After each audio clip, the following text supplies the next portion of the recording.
আমার তো প্রথম যে প্রেমটা আমি করলাম মেডিকেলে, আমি তখন ফার্স্ট ইয়ার সেকেন্ড ইয়ারে পড়ি। তো মানে একদমই প্রেমের বয়স তখন। হ্যাঁ, তো তখনই প্রেমে পড়েছিলাম। তো ওই প্রেমে পড়ার অপরাধে আমার বাবা মা আরেকটা ছেলের সাথে আমার বিয়ে দিয়ে দেয়। তো ওই বিয়েটা ছিল আমার জীবনের সবচাইতে ভয়ঙ্কর এক্সপেরিয়েন্স আর কি। তো মানে আমি ওই বাসায় 2 মাস 2.5 মাসের মতো ছিলাম। তারপরে মানে আমার জার্নি এন্ড হয় ওই ছেলের সাথে রিহ্যাব সেন্টারে। মানে আমি সুইসাইডাল হয়ে গিয়েছিলাম উইথ সিভিয়ার ডিপ্রেশন, বিকজ আমি ওই হাজব্যান্ডের সাথে আসলে কিছুতেই অ্যাডজাস্ট করতে পারছিলাম না।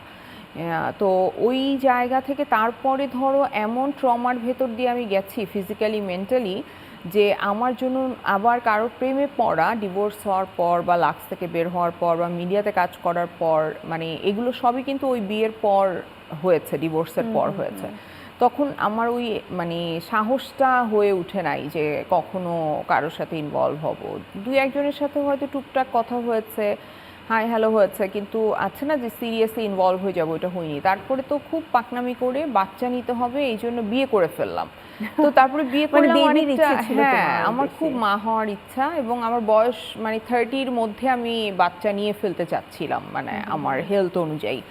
তো আমার মনে হচ্ছিল যে বিয়ে করতে হবে, তো ওই জন্য একটা আবার ভুল লোককে বিয়ে করে ফেললাম তাড়াহুড়া করে, প্রেম ট্রেম ছাড়াই। তারপরে তো এই লোকের সাথে আমার ডিভোর্স হয়ে গেল, অনেক দিন সিঙ্গেল ছিলাম।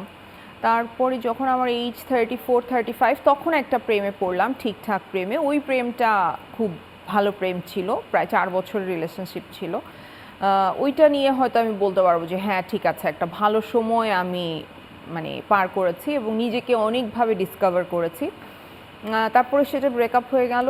আর তারপর এত সুন্দর একটা সম্পর্কের পরে ব্রেকআপ কেন হলো? ব্রেকআপ কারণ আমরা দুইজন খুবই আলাদা।